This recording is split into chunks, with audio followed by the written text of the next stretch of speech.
사무엘상 20장. 다윗은 라마의 나요셋에서 도망쳐서 요나단에게로 갔다. 그리고 그에게 물었다. 내가 도대체 무슨 잘못을 저질렀지? 내가 무슨 죄를 진 거지? 내가 네 아버지께 무슨 잘못을 저질렀다고 네 아버님은 나를 못 죽여서 그렇게 안달이시지?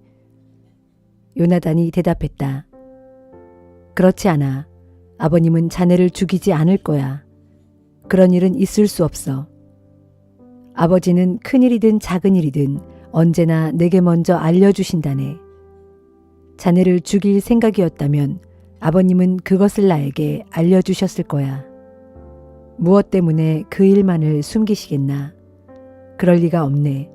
걱정하지 말게. 아무 일도 없을 거야. 그러나 다윗은 맹세까지 하면서 말했다. 자네가 나를 좋아해서 각별히 대하는 것을 왕께서도 잘 알고 계셔. 그래서 자네가 이 일을 알게 되면 마음 상할까봐 일부러 알리시지 않은 것이네. 그러나 살아계신 주를 두고 맹세하지만 난 한 발짝만 잘못 디디면 그대로 죽은 목숨이야. 요나단이 다윗에게 물었다. 그러면 내가 어떻게 해주길 바라나? 자네의 소원을 말해보게. 무엇이든지 힘껏 도와주겠네. 다윗이 대답했다. 내일은 초하루일세. 내가 여기 이대로 있다가는 그날에 왕의 식탁에 나가 왕과 함께 식사를 해야만 한다네. 그러니 나를 왕궁 밖으로 피신시켜주게. 모레 저녁까지는 들판에 숨어 있겠네. 만일 자네 아버님이 나를 찾으시면 다윗은 고향 베들레헴에 갔습니다. 온 가족이 매년 드리는 제사가 있어서 급히 가보아야 하겠다고 하기에 제가 허락했습니다. 라고 대답해 주게. 그때 만일 왕께서 잘했구나 라고 대답하시면 이 몸은 안전한 것이네. 그러나 만일 왕께서 크게 화를 내신다면 그분이 나를 죽이려고 굳게 작정하신 것으로 알게. 부디 나의 간청을 들어주게. 우리는 주 앞에서 우정을 맹세한 사이가 아닌가. 만일 내가 무슨 죄를 진 것이라면 차라리 자네가 나를 죽이게. 나를 자네 아버지의 손에까지 넘겨야 할 필요가 없지 않은가. 요나단이 대답했다. 그런 일은 절대로 있을 수 없어. 아버님이 자네의 생명을 해치려고 결심한 기색이 조금이라도 비친다면 내가 어찌 자네에게 그걸 알려주지 않겠나. 그러자 다윗이 물었다. 왕께서 자네에게 화를 내시면 자네가 과연 그 소식을 내게 전해줄 수 있을까? 요나단이 제안했다. 우리 들판으로 나가서 이야기하세. 두 사람은 함께 들판으로 나갔다. 요나단이 다윗에게 약속했다. 이스라엘의 하나님의 이름을 걸고 자네에게 맹세하겠네. 내가 내일이나 모레 이맘때 아버지의 뜻을 확실히 알아보겠네. 아버지가 자네를 죽이려는 생각을 품고 있다면 내가 즉시 사람을 보내어 그 소식을 알려주겠네. 아버지가 자네를 죽일 마음을 품고 있는데도 그걸 자네에게 알려주지 않는다면 주께서 아무리 엄한 벌을 내리셔도 달게 받겠네. 주께서 나의 아버님과 함께 하셨던 것처럼 자네와도 함께 해 주시기를 빌겠네. 그 대신 내가 살아있는 동안에는 주께서 늘 나에게 친절을 베풀어 주시듯이 자네도 나에게 변치 않는 우정을 보여주게. 그래서 내가 죽임을 당하지 않도록 나를 지켜주게.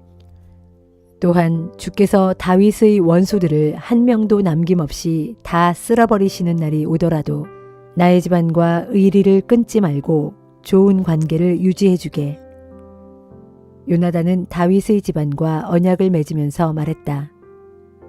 주께서 다윗의 원수들을 벌하여 주시기를 비네. 그러고서 요나단은 다윗을 자기 생명처럼 사랑했기에 다윗에게도 그러한 맹세를 다시 하게 했다. 그런 다음 요나단이 다윗에게 말했다. 내일은 초하룻날이네. 자네의 자리가 비어 있으면 아버님께서 틀림없이 자네를 찾으실 것이네. 모레 저녁에는 지난번에 숨었던 곳으로 가서 그 에셀 바위 뒤에 숨어 있게. 그러면 나는 표적을 향해 쏘는 것처럼 화살 3개를 그 바위 곁으로 쏘겠네. 그런 다음에 나의 시종을 보내어 그 화살을 주워오도록 하겠네. 내가 그 시종에게 화살이 네 옆에 있으니 이리 주워오너라 하고 외치면 살아계시는 주의 이름을 걸고 맹세하지만 자네에게는 아무 위험도 없을 것이니 안심하게. 그러나 내가 만일 시종에게 화살이 네 뒤쪽에 있다. 앞으로 더 가서 주워오너라 하고 외치면 주께서 자네를 떠나보내시는 것이니 얼른 멀리 피하도록 하게. 이제는 우리가 서로 약속한 것을 굳게 지키세. 주께서 자네와 나 사이에 증인이 되어 주실 것이네. 그리하여 다윗은 들판에 숨어 있었다. 초하루가 되자 왕은 잔치에 참석하려고 식탁에 나와 앉았다. 왕은 늘 그렇듯이 벽을 등진 자리에 앉았다. 왕의 맞은편에는 요나단이 앉았고 군대 장관 아브넬은 사울 곁에 앉았다. 다윗의 자리는 비어 있었다. 그날 사울은 아무 말도 하지 않았다. 다윗에게 무슨 일이 있는 모양이지? 부정을 탈 만한 어떤 일이 있어서 잔치에 나오지 못하는 거겠지 하고 생각했던 것이다. 그런데 다음 날도 다윗의 자리가 비어 있자 사울이 요나단에게 물었다. 이새의 아들이 어제도 오늘도 식사 자리에 나오지 않은 이유가 무엇이지? 요나단이 대답했다.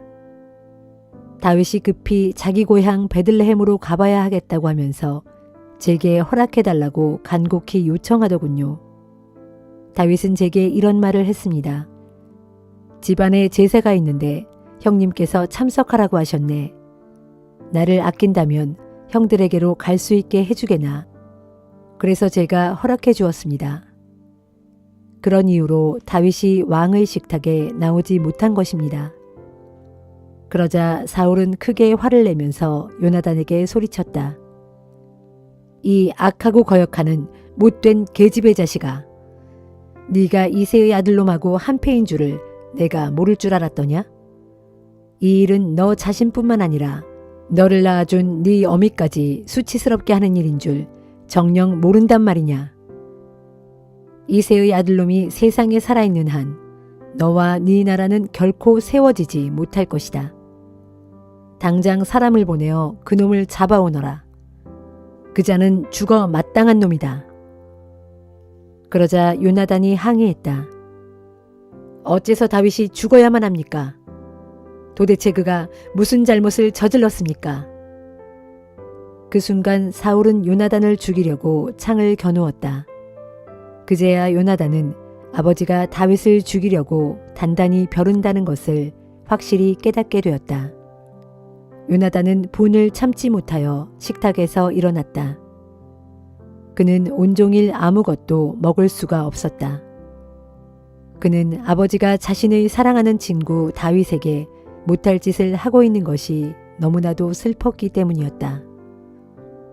다음 날 아침 요나단은 다윗을 만나려고 들판으로 나갔다. 어린 종 1명만 데리고 나갔다. 요나단이 그 종에게 말했다. 너는 달려가서 내가 쏘는 화살을 다 주워오너라. 소년이 달려나가자 요나단은 그 종의 머리 위로 화살을 쏘았다. 소년이 요나단의 화살이 떨어진 자리에 이르자 요나단이 그의 등 뒤에 대고 크게 외쳤다. 화살은 더 먼 곳에 떨어졌다. 빨리 가. 멈추지 말고 더 달려가. 소년은 화살을 주워들고 자기 상전에게 돌아왔다. 어린 종은 아무것도 눈치채지 못했다. 요나단과 다윗만이 그 일을 알았다. 요나단은 활과 화살을 어린 종에게 주면서 말했다. 너는 먼저 가거라. 이것들을 제자리에 다시 가져다 놓아라. 그 어린 종이 돌아가자 다윗은 숨어있던 바위 뒤에서 나왔다. 그리고 얼굴을 땅에 대고 요나단 앞에 3번이나 엎드려 절했다. 그들은 서로 끌어안고 울었다. 다윗이 더욱 서럽게 울었고 그의 울음은 그칠 줄 몰랐다. 요나단이 다윗에게 말했다.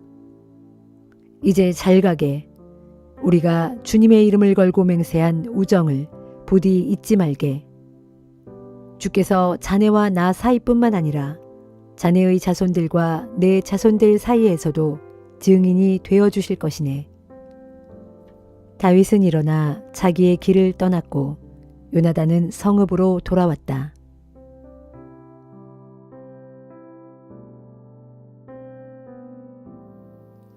고린도전서 2장.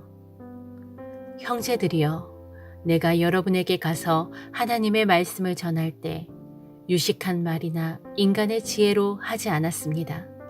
그것은 내가 여러분과 함께 있는 동안 여러분 가운데에서 예수 그리스도 곧 십자가에 못 박혀 죽으신 그분 외에는 아무것도 생각하지 않기로 작정했기 때문입니다. 내가 여러분에게 가서 여러분과 함께 있을 때 나는 실로 연약하고 두려웠으며 몹시 떨었습니다. 그래서 내가 여러분에게 전하는 말과 설교는 그리 지혜롭지도 못했고 설득력이 있는 것도 아니었습니다. 다만 나는 성령의 능력을 보여주고자 한 것뿐입니다. 그리하여 나는 여러분의 믿음이 사람의 지혜에 뿌리를 내리지 않고 오직 하나님의 능력에 뿌리 내리기를 간절히 바랐던 것입니다. 그럼에도 우리는 믿음이 성숙한 사람들끼리는 지혜의 말을 합니다. 그렇지만 그 지혜는 이 세상의 지혜나 장차 멸망할 이 세상 통치자들의 지혜가 아닙니다. 우리가 말하는 지혜는 하나님의 신비롭고 비밀스러운 지혜입니다. 하나님께서는 시간이 시작되기도 전, 곧 영원 전부터 우리의 영광을 위해 이 지혜를 미리 정하시고 감추어 두셨습니다. 이 세상 통치자들은 누구도 이 지혜를 알지 못했습니다. 만일 그들이 그 지혜를 알았더라면 영광의 주 예수를 십자가에 못 박지 않았을 것입니다. 그래서 성경에 기록되기를 하나님께서는 어느 누구도 보지 못했던 것을, 어느 누구도 듣지 못했던 것을, 어느 누구도 생각하지 못했던 것을 자기를 사랑하는 자들을 위해 예비해 두셨다라고 했습니다. 그렇습니다. 하나님께서는 성령을 통하여 우리에게 이 지혜를 드러내 보여주셨습니다. 모든 것을 살피시는 성령께서는 하나님의 가장 깊은 비밀스러운 경륜까지도 다 살피시는 분입니다. 사람 속에 있는 그 사람의 영이 아니고서야 누군들 그 사람의 생각을 알겠습니까? 마찬가지로 하나님의 영이 아니고서야 그 누구도 하나님의 생각을 알 자가 없습니다. 하나님께서는 이 세상의 영이 아닌 바로 이 하나님의 영을 우리에게 주셨습니다. 그래서 하나님께서 우리에게 값없이 그저 주신 놀라운 은혜의 선물을 우리로 알게 하셨습니다. 우리가 이렇게 말하는 것은 사람의 지혜가 가르쳐 준 말로서 하는 것이 아니라 성령께서 가르쳐 주신 말로서 하는 것입니다. 곧 신령한 진리를 신령한 말로 설명하고 있는 것입니다. 그러므로 육신에 속한 사람, 곧 신령하지 아니한 사람은 하나님의 영, 곧 성령에서 비롯된 일들을 받아들이지 않습니다. 그런 사람들에게는 영적인 일들이 어리석은 것으로 여겨져서 도무지 이해할 수가 없기 때문입니다. 하나님의 영에 속한 일들은 오직 영적인 분별력이 있어야 비로소 이해할 수 있습니다. 영적인 사람은 모든 것을 제대로 살펴 옳게 판단하지만 자기 자신은 세상 사람들의 판단에 좌우되지 않습니다. 누가 주님의 마음을 알아 감히 주님을 가르칠 수 있겠습니까? 하지만 우리는 그리스도의 마음을 가지고 있습니다.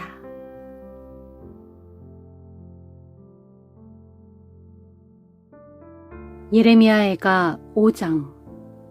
주여, 우리가 당한 일들을 기억하소서. 우리가 받은 수치를 돌아보소서.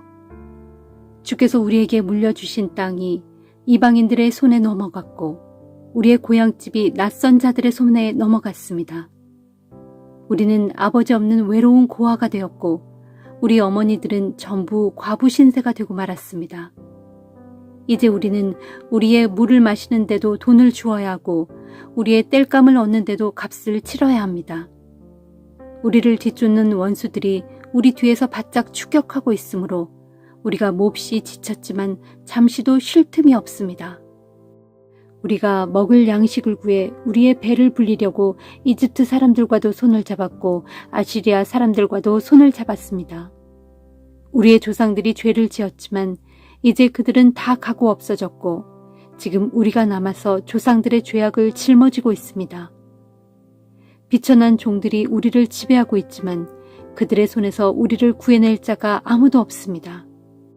도성에는 더 이상 양식이 없으므로 먹을거리를 구하려고 광야로 나갔지만 그곳에는 칼이 기다리고 있으므로 먹을 것을 얻기 위해서는 우리의 목숨을 걸어야 합니다.